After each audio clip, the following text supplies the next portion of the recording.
Bismillahirrahmanirrahim. Assalamualaikum warahmatullahi wabarakatuh. Innal hamdalillah nahmaduhu wa nasta'inuhu wa nastaghfiruh wa na'udzu billahi min shururi anfusina wa min sayyiati a'malina. May yahdihillahu fala mudilla lahu wa may yudlil fala hadiya lahu. Asyhadu an la ilaha illallah wa asyhadu anna Muhammadan abduhu wa rasuluhu alladzi la nabiyya ba'dah. Yang terhormat Ibu Dokter Hajah Cucu Jendan Subarkah MPD selaku dosen pengampu mata kuliah Kapita Selekta Kimia 2 dan teman-teman dari kelas 4C yang saya hormati dan saya banggakan.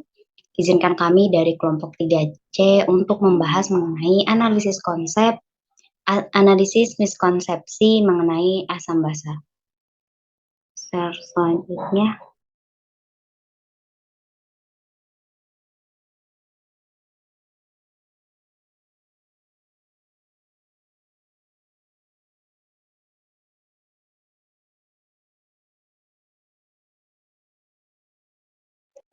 adapun anggota kelompok dari kelas 3 ini adalah yang pertama ada Neneng Mariam dengan NIM 121208084, yang kedua ada Nova Desa Sabilina dengan NIM 121208087, yang ketiga ada Siti Zahrotur Rahmah dengan NIM 12120800120, dan yang terakhir ada Maurian Febrianto dengan NIM 121208073. Slide selanjutnya.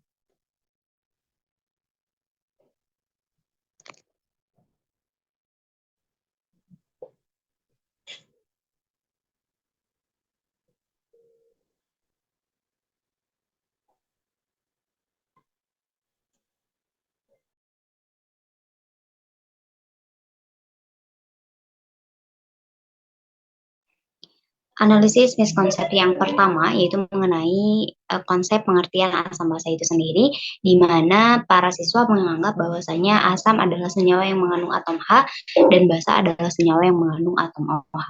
Hal ini didapat dari sumber jurnal pendidikan kimia dengan judul Identifikasi Miskonsepsi pada Materi Asam Basa menggunakan tes diagnostis Thayer dengan model mental pada siswa kelas 12 MIPA SMRN 1 Sragen pada tahun ajaran 2018-2019. Slide selanjutnya.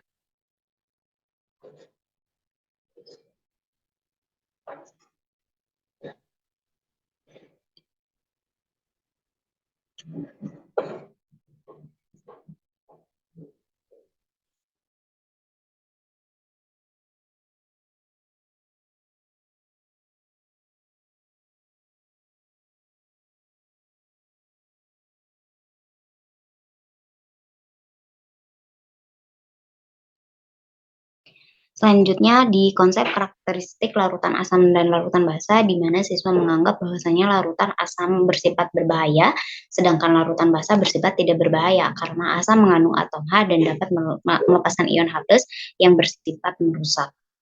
Hal ini didapat di Jurnal Analisis Miskonsepsi Asam Basa pada pembahasan konvensional dan dual situation learning model dari Jurnal Pendidikan, Teori Penelitian dan Pengembangan volume 2 nomor 3 pada bulan Maret 2007 karya Urwati Rusko Amri, Sri Rahayu dan Yahmin.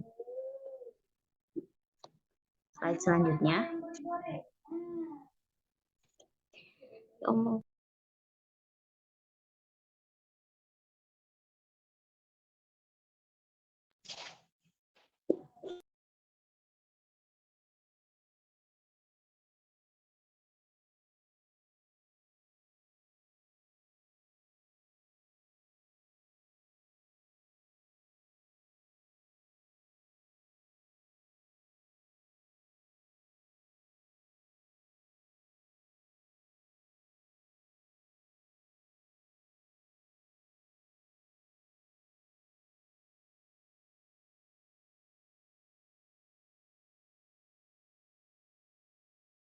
Untuk konsep yang ketiga yaitu mengenai konsep teori asam basa, di mana siswa menganggap bahwasanya senyawa yang mengandung atom H bersifat asam karena akan menghasilkan ion H+ saat dilarutkan pada air.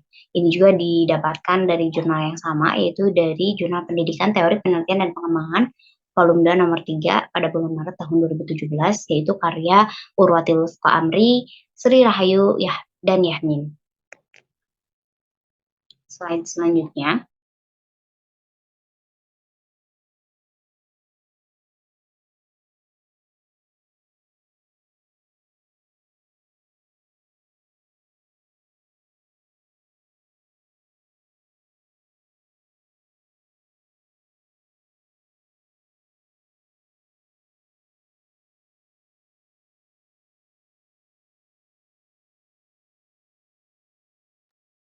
Untuk konsep yang selanjutnya ini akan dibahas oleh teman saya, yaitu Saudari Nova.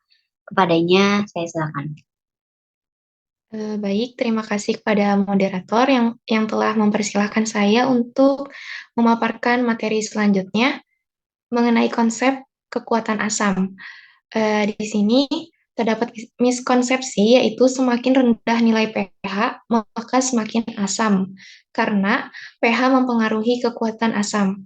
Nah, untuk sumbernya sama seperti yang konsep sebelumnya ya, yaitu dari Urwati Lutfka Amri, Sri Rahayu, Yasmin, 2017 mengenai analisis miskonsepsi asam basa pada pembelajaran konvensional dan dual situate learning model DSLM. Oke, next slide.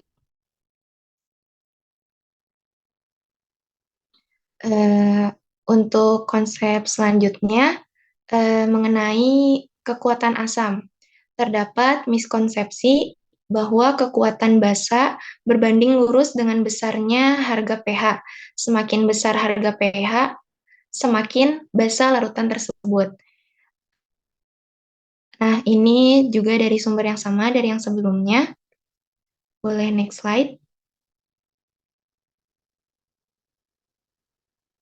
Untuk konsep yang selanjutnya mengenai larutan asam dan larutan basa sebagai larutan elektrolit.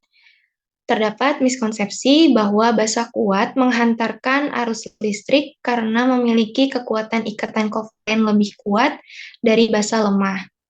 Dan ini juga dari sumber yang sama dari yang sebelumnya ya. Oke, untuk selanjutnya Baik, untuk kepada selanjutnya yaitu konsep ionisasi larutan asam basa, di mana pada konsep ini terdapat miskonsepsi, yaitu larutan yang bisa terionisasi hanya larutan asam kuat dan basa kuat. Untuk sumbernya yaitu berasal dari Dikti Muktanugoro, yaitu identifikasi miskonsepsi pada materi asam basa menggunakan tes diagnostik Detayer sama seperti sebelumnya. Kemudian untuk konsep selanjutnya yaitu ada konsep reaksi asam basa, di mana miskonsepsinya yaitu reaksi asam basa harus melibatkan ion H+ dan OH- dalam suatu reaksi asam basa. Reaksi yang tidak melibatkan ion H+ dan OH- bukanlah reaksi asam basa. Miskonsepsi lainnya adalah bahwa air atau H2O bisa bereaksi dengan asam dan basa karena bersifat netral. Kemudian untuk konsep selanjutnya yaitu konsep pH dan perhitungannya, di mana miskonsepsi yang terjadi di sini yaitu pH larutan netral selalu sama dengan 7. pH netral sama dengan 7 merupakan suatu ketetapan dan tidak berubah pada keadaan apapun. Dan dari sumbernya yaitu analisis miskonsepsi asam basa calon guru kimia dengan metode three-tier test dari Abdullah Rini dari Jurnal Pendidikan Sains.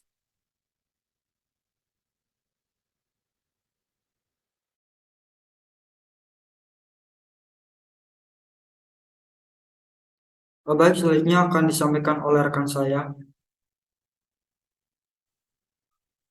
Baik, untuk miskonsepsi selanjutnya, yaitu pH dan perhitungannya, di mana siswa menganggap bahwa skala pH hanya berinterval dari 0 sampai sampai 14. Pemahaman bahwa tidak mungkin ada pH lebih kecil dari 0 atau pH lebih besar dari 14. Seperti contoh, larutan HCl 1 kali 10 pangkat minus 8 molar mempunyai pH 8 karena HCl merupakan asam kuat sehingga terionisasi sempurna. Maka H+ akan sama dengan konsentrasi HCl yaitu 10 pangkat minus 8 molar. Dengan mensubstitusikan nilai konsentrasi ini dalam rumus pH sama dengan minus log H+, maka akan didapatkan nilai pH sama dengan 8. Miskonsepsi lainnya yang ditemukan adalah pemikiran mahasiswa yang menyatakan bahwa tidak mungkin membuat konsentrasi HCl 1 kali 10 pangkat minus 8 molar. Ini didapatkan dari jurnal yang berjudul Analisis Miskonsepsi Asam Basa Calon Guru Kimia dengan Metode Three-Tier Test. Kemudian selanjutnya, slide selanjutnya.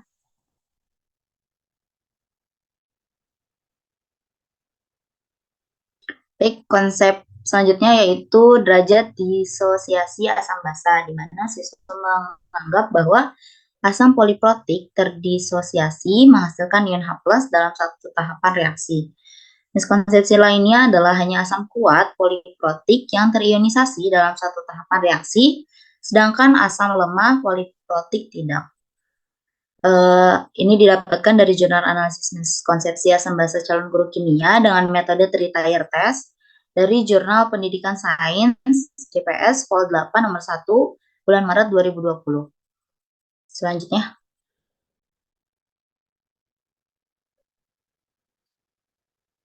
Baik, konsep selanjutnya ada titrasi dan indikator, di mana siswa menganggap bahwa indikator pada titrasi asam basa berguna untuk menandai bahwa asam dan basa tepat habis bereaksi. Didapatkan dari jurnal yang sama seperti sebelumnya. Next slide.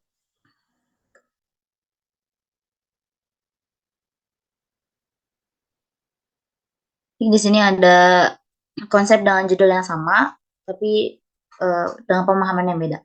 pH pada titik ekivalen bergantung pada indikator yang digunakan dalam titrasi. Beberapa mahasiswa juga berpikiran bahwa pH pada titik ekivalen selalu sama dengan 7. Ini didapatkan dari jurnal Analisis Miskonsepsi Asam Basa Calon Guru Kimia dengan metode Three-Tier Test. Jurnal Pendidikan Sains JPS Vol 8 nomor 1 Maret 2020. Next slide. Baik, saya cukupkan. Saya kembalikan kepada moderator.